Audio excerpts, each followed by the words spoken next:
আমরা মরবো তবু হব না কারো দাস। শোকের শক্তিতে আমরা হব নতুন হাদি, এসো বিপ্লবের তারুণ্যে জীবনটাকে সাধি। আমি আততায়ীদেরকে বলবো বা যারা প্ল্যান করেছিল যে তোরা কি ভেবেছিস হাদি শেষ?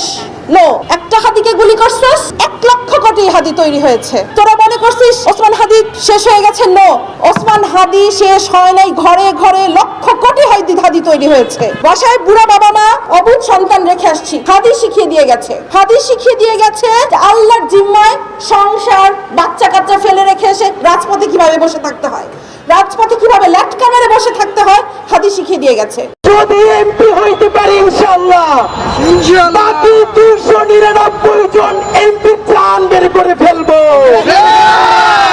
হকের উপরে থাকবেন। ওসমান হাদির জন্য যে আমাদের অশ্রু ঝরে, এটা অশ্রু না, এটা হচ্ছে ক্রোধ। এই ক্রোধ আগুন হয়ে আওয়ামী লীগ এবং দিল্লির মস্তক চরকার করে চালায়। আসসালামু আলাইকুম দর্শক শ্রোতা, আশা করছি সবাই ভালো আছেন। আলহামদুলিল্লাহ আমিও ভালো আছি। দর্শক শ্রোতা, বাংলাদেশে বর্তমান যে পর্যাপ্ত পরিস্থিতি চলছে তা নিয়ে আপনাদের সামনে আজকে কিছু গুরুত্বপূর্ণ ভিডিও ফুটেজ নিয়ে আসলাম। যে ভিডিওটি দেখলে আপনারা রীতিমতো অবাক হতে বাধ্য হয়ে যাবেন। দর্শক শ্রোতা, আজকের ভিডিওটি খুবই গুরুত্বপূর্ণ হতে যাচ্ছে, তাই ভিডিওটি কেউ না টেনে শেষ পর্যন্ত ধৈর্য সহকারে দেখে যাবেন, তাহলে মূলত ভিডিওর আসল রহস্যগুলো বুঝতে পারবেন এবং জানতে পারবেন। তো চলেন আপনাদেরকে এক এক করে সবগুলো ভিডিও বিস্তারিত দেখাই। তার আগে আপনাদের কাছে ছোট্ট একটা রিকোয়েস্ট, যারা আমাদের এই চ্যানেলে নতুন আসেন এখনই চ্যানেলটা সাবস্ক্রাইব করে পাশে থাকা বেল আইকনটা বাজিয়ে দিন, তাহলেই কিন্তু এরকম নতুন নতুন আপডেট ভিডিও দেখতে পারবেন। তো চলে, যদি এমপি হইতে পারি ইনশাআল্লাহ, বাকি 299 জন এমপি প্রাণ বের করে ফেলবো। হকের উপরে থাকবেন। অনেকে বলে সিস্টেমের মধ্যে ঢুকে সিস্টেম চেঞ্জ করতে পারবো না, সিস্টেম চেঞ্জ করতে যাবো আমি। আপনারে কে বলছে 299 জন এমপির তালিকা ধইরা কে কোন ভ্যান থেকে, সবজিওয়ালার কাছ থেকে, মাছওয়ালার কাছ থেকে, কর্পোরেট কোম্পানির কাছ থেকে, গ্রুপ অফ কোম্পানির কাছ থেকে লোক পাঠাইয়া চাঁদাবাজি করে, দখল করে, প্রত্যেকের নাম সংসদে দাঁড়িয়ে বিসমিল্লাহ বইলে দিব। সুতরাং এই ঢাকাতে আমার শত্রু কারা? যারা এখানে চাঁদাবাজি করবে, যারা এখানে মাদক কারবারি করবে, যাদের নাম বলে দিলে মাদকের ব্যবসা ধ্বংস হবে, তারা সবাই ঐক্যবদ্ধ হয়েছে ওসমান হাদিকে ঠেকাও। এই চাঁদাবাজি সিন্ডিকেটের সাথে জড়িত, যারা সেই আমলাতন্ত্রের মধ্যে জড়িত, আজকে সকল চাঁদাবাজের সেই গ্রুপ, মাফিয়া তন্ত্রের গ্রুপ, দখলবাজদের গ্রুপ এক হয়েছে যে এই ছেলে তো সবার নাম বলে দিবে। শুনেন, আল্লাহ যদি বাঁচায় রাখে, যা বলেই নেই, শরীফ ওসমান হাদির দায়বদ্ধতা সেই রিকশাওয়ালার প্রতি যে আমার এইখান থেকে উঠাইয়া নিয়া ভাড়াটা নেয় না, চড়াই ধরে ভাড়া দিতে চাইলে চোখের পানি ছাইরা দেয়।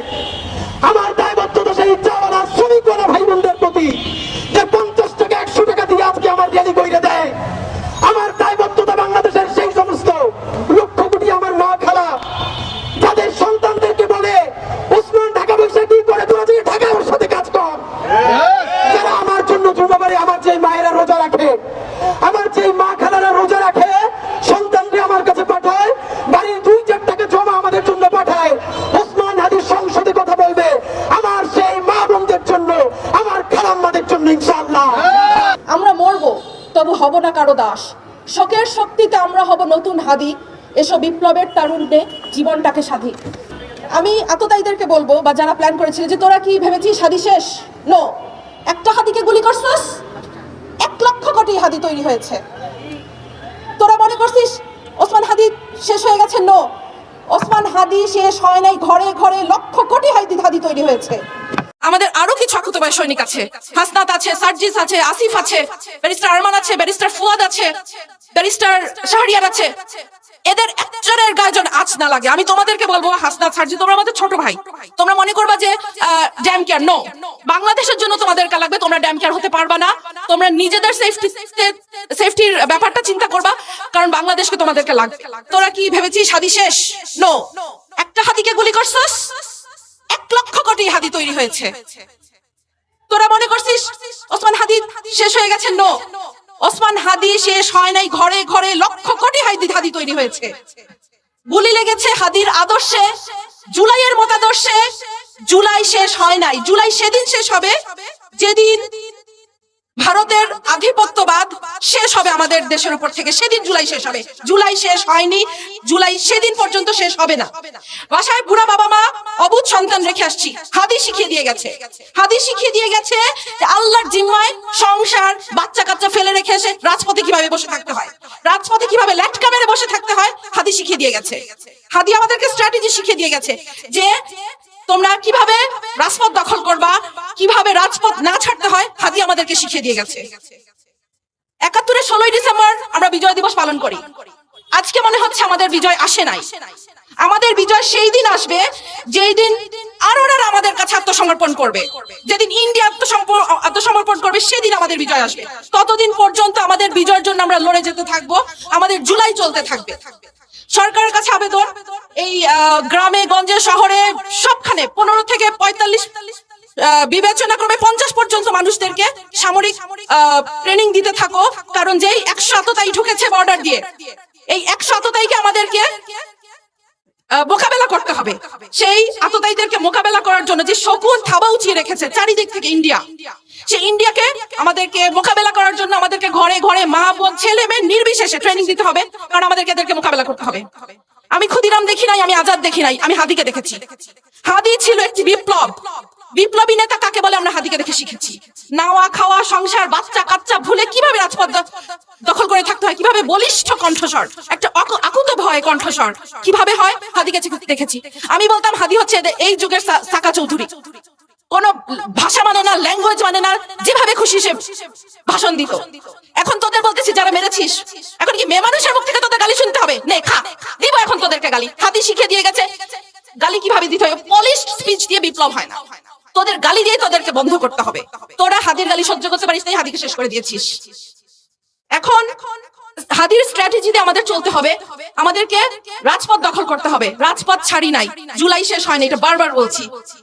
সরকারের কাছে আরো আবেদন, আমাদের আরো কিছু আকুতবায় সৈনিক আছে, হাসনাত আছে, সার্জিস আছে, আসিফ আছে, ব্যারিস্টার আরমান আছে, ব্যারিস্টার ফুয়াদ আছে, ব্যারিস্টার শাহরিয়ার আছে।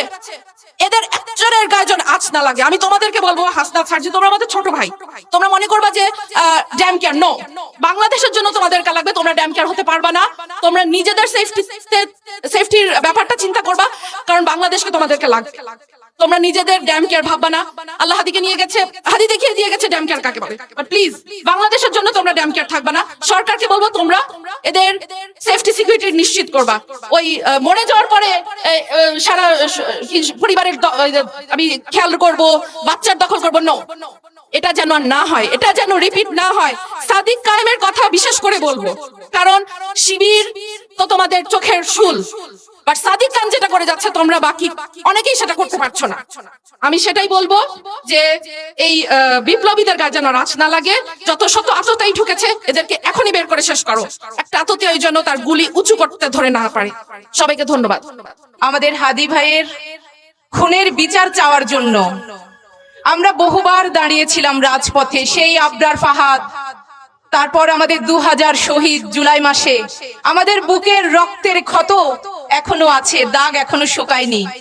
আমরা বারবার কেন দাঁড়াবো? এই রাষ্ট্র আমাদের নিরাপত্তা দিতে ব্যর্থ হয়েছিল গত 17 বছর। তারপর আমরা নতুন করে স্বপ্ন দেখেছিলাম যে এইবার আমরা একটু বিচার পাবো, একটু শান্তি পাবো, কিন্তু দুমুঠো শান্তির দেখা আজও আমরা পেলাম না। কেন? আমি আজকে বিচার বিভাগের কাছে প্রশ্ন করতে চাই, তাদের চোখে চোখ রেখে, জুলাই বিপ্লবের এতগুলো দিন পর কেন আজ আমাদের সহযোদ্ধা হাদি ভাইকে তার প্রাণ দিয়ে প্রমাণ করে যেতে হলো যে জান দিব তবু জুলাই দিব না? তিনি জান ঠিকই দিয়েছেন। আমরা যারা তার বোন আছি, আমরা যারা নারী আছি, আমরা প্রত্যেকে আজকে কণ্ঠে কণ্ঠ মিলিয়ে বলতে চাই, আর কোনো হাদি নয়। সবাই স্লোগান দেয় যে রক্ত দিয়েছি আরো দেব। আমি এই স্লোগানটাকে আজকে থেকে বলতে চাই, রক্ত দিয়েছি আর দেব না, এবার শুধু রক্ত নেব। এতদিন পর্যন্ত প্রতিশোধ আমাদের হৃদয়ে কম আসতো, কিন্তু যখন দেখেছি আমাদের 2000 ভাই বোন যখন প্রাণ দিয়েছিল, তাদের একটা বিচারও করতে পারেনি এই ইন্টারিম, এই বিচার বিভাগ, আমরা তখন ব্যর্থ হয়েছি। আমরা তখন বলছি যে রক্ত আমরাই নেব। হাদি ভাই আমাদেরকে শিখিয়ে দিয়ে গেছেন যে কিভাবে নিজের প্রাণ দিয়ে প্রমাণ করতে হবে যে আমরা কারো আধিপত্য সহ্য করব না। হাদি ভাই তার কবিতায় লিখেছিলেন, আমি গতকাল তার একটি কবিতা আবৃত্তি করতে গিয়ে আমার বারবার বিশ্বাস হচ্ছিল না যে জলজ্যান্ত একটা মানুষ যে প্রত্যেক দিন টকশোতে কথা বলতো, যে তার মৃত্যুটাকে একটা ইনসাফের মৃত্যু নিয়ে তার রবের কাছে দাঁড়াতে চাইতো, সে মানুষটা আজকে আর আমাদের মাঝে নেই। এটা মেনে নিতে সত্যি আমাদের কষ্ট হচ্ছে। হাদি ভাই সুস্থ থাকলে হাদি ভাই এখন নির্বাচনী প্রচারণা চালাইতো। আমি হাদি ভাই কিনে কথা বলি না, হাদি ভাই কিনে কথা বললে আমি খুব ইমোশনাল হয়ে যাই। হাদি ভাই হয়তো থাকলে এখন ঢাকা 8 আসনের নির্বাচনে চালাইতো, মানুষের কাছে যাইতো। কারণ হাদি ভাই কথা বলে আমি খুব ইমোশনাল হয়ে যাই। আমার খুব তো আমি চাই আমরা হাসপাতালের মতো ছেলেরা যুগ যুগ বেঁচে থাকুক, বাংলাদেশের স্বার্থে, এই দেশের রাজনীতির স্বার্থে, দেশের স্বার্থে এরকম ছিল দরকার। অল্লাহ হৃদয়ের কথা বললাম, দোয়া করেন এর বেশি আমার না। এটা ভাই ভোট আমাদেরকে মানুষ অনেকে বলে 200 পাবো, 300 পাবো, 500 পাবো। ভোট কয়টা পাবো এটা জনগণ নির্ধারণ করবে, কিন্তু আমরা আমাদের একটা রাজনৈতিক সংস্কৃতি আমরা নির্মাণ করব, ভয়হীন আমরা এটা ভয়হীন একটা রাজনীতি। আগে রাজনীতি করতো কারা? যারা গুন্ডা পান্ডা টিয়া বসে লুকাইতে হবে। কিন্তু আমরা পড়াশোনা করে আইসা, বিশ্ববিদ্যালয় থেকে পড়াশোনা করে আইসা, আমরা অক্ষত ফ্যামিলি, টাকা নাই পয়সা নাই কিছুই নাই, বাপ মার শুধুমাত্র সম্মান ছাড়া কিচ্ছু নেই, আমরা রাজনীতিতে নামছি। এটা জাস্ট একটা জাতীয়ভাবে একটা মানে একটা নতুন একটা সাংস্কৃতিক পরিবর্তন ঘটে, যে রাজনীতি করতে হলে টাকা লাগবে, রাজনীতি করতে হলে গুন্ডা লাগবে, রাজনীতি করতে হলে পান্ডা লাগবে। আমি সকালে আল্লাহর উপর ভরসা করে বাড়ি দেই কোন কোন থেকে দেয় লুকাইয়ে। ফলাফল স্কুলের 4টার সময় ক্লাসটা করে আমার লোকে এসে কর্মসূচিতে যোগ দেয়। ভার্সিটির থেকে ঢাকা থেকে আইয়া 2 দিনের ছুটি নিয়ে আমার কাছে কর্মসূচিতে আসে। অনেক ফলাফল আছে চাকরি করে, আমাদের ছোট ভাইরা চাকরি করে, আমার ব্যাচমেটরা চাকরি করে না, চাকরি করে, চাকরির থেকে 3 বন্ধুত্ব প্রোগ্রাম করবে, 3 দিনের লাগে ছুটি লয়ে আইসে। এই যে আগে এই ফলাফল কিন্তু রাজনীতিতে আইসে না, কোনোদিন আইতো এটা ভালো লোক রাজনীতিতে আইতো, এখন কিন্তু এই লোকগুলো আইতেছে। আবার দেখবেন নির্বাচন শেষ ওরা চলে যাবে, ওরা একটা খারাপ কাজ করে তখন আবার আমার এসে ধরবে। ব্যক্তি হিসাব করে মানুষ আগে আসে। এইটাই এখন আপনারা দোয়া করেন, আমি বেশি বেশি চাওয়া না। আপনারা আমার জিয়ে দাও বাবা আপনার পক্ষে, আর আপনি আমার বিপক্ষে থেকে আল্লাহ না বাঁচায়। বিপক্ষে নাই, আমার জিয়ে আপনার পক্ষে। আমি জিজ্ঞেস করছি, জিজ্ঞাসা করছি বাবু বের করতে রাসূল কিন্তু আমার শালা ছোট ভাই তো। খুব কড়া ভক্ত ভাই, আমার মাইয়া তো আপনাদের একবারে লুকাই থাকতে লাভ কি? প্রকাশ্যে আসতেই হবে, ইনশাআল্লাহ। লাভ নাই, ইনশাআল্লাহ। সব প্রকাশ্যে আসতেই হবে। শুনেন, হাইট মুহিত ফিজিক নেতৃত্ব সম্মান আল্লাহর হাতে, আল্লাহর হাতে না, এটাই কেন আল্লাহ ছাড়া। তো প্রিয় দর্শক শ্রোতা, আপনারা তো ভিডিও দেখতে দেখতে ভিডিও শেষ পর্যন্ত চলে আসেন। অবশ্যই আপনাদের মতামত কমেন্ট বক্সে জানাতে ভুলবেন না। আর এরকম নতুন নতুন আপডেট ভিডিও পেতে অবশ্যই আমাদের চ্যানেল এখন সাবস্ক্রাইব করে দিন। তো আপনাদের সাথে আবার দেখা হচ্ছে পরবর্তী এক ভিডিওতে।